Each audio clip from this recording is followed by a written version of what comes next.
დონალდ ტრამპი გერმანიაში ამერიკული სამხედრო კონტინგენტის შემცირების ალბათობაზე საუბრობს. მას შემდეგ, რაც მასა და ფრიდრიხ მერცს შორის ურთიერთობები გართულდა. ამერიკის შეერთებული შტატების პრეზიდენტი უკმაყოფილოა გერმანელი კანცლერის სკეპტიკური დამოკიდებულებით ირანში მიმდინარე ომის დასრულებასთან დაკავშირებით, რომლის მთავარი აქტორიც სწორედ შტატებია. ფრიდრიხ მერცი მანამდე აცხადებდა, რომ ომის დასრულების დიპლომატიური მცდელობები არაეფექტურია და რომ ამერიკის შეერთებულ შტატებს ამ მხრივ სტრატეგია არ გააჩნია. შედეგმა არ დააყოვნა. თეთრი სახლი ევროპელ პარტნიორთან ირიბ სიგნალს გზავნის.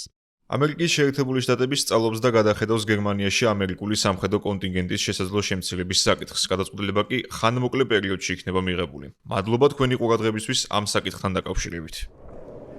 ჯერ კიდევ გუშინ ჟურნალისტებთან საუბრისას ფრიდრიხ მერცი ამტკიცებდა, რომ მასა და დონალდ ტრამპს შორის საუკეთესო ურთიერთობები არსებობს. ამაზე კითხვა კი მას შემდეგ დაისვა, რაც ამერიკის პრეზიდენტი მას სოციალურ ქსელში დაესხა თავს და აღნიშნა, რომ გერმანიის კანცლერს წარმოდგენა არ ჰქონდა თუ რაზე საუბრობდა.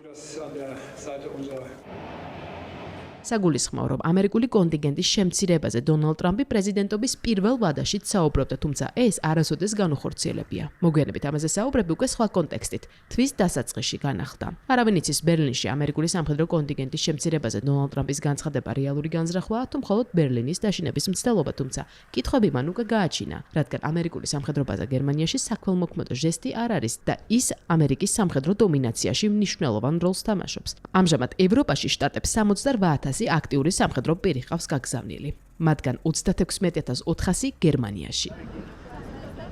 გერმანია ნატოს წევრი პირველი სახელმწიფო არაა, ვის ლიდერსაც ამერიკის შეერთებული შტატების პრეზიდენტი აკრიტიკებს მათ მიერ გამოთქმული განსხვავებული აზრისა ან მათგან მიღებული უარის შემდეგ. ასეთ იყო ესპანეთი, დიდი ბრიტანეთი, საფრანგეთი და იტალიაც. ვაშინგტონში ისიც კი ითქვა, რომ ნატოსთან თანამშრომლობის გადახედვა გარდაუვალი იყო.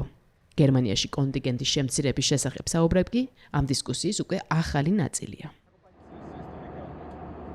ვაშინგტონი მოკავშირეებმა მას შემდეგ გაანაწყენეს, რაც ირანში წამოწყებული სამხედრო კამპანიისას ჰორმუზის სრუტის გახსნისთვის საზღვაო ძალების გაგზავნა არ ისურვეს და საკუთარი ბაზების გამოყენებაზე შტატებს უარი უთხრეს. ცნობილია ისიც, რომ ირანში ომის დაწყების თაობაზე ტრამპს არც ერთი ნატოელი პარტნიორი არ გაუფრთხილებია, თუმცა მათი უპირობო დახმარების იმედი ჰქონდა.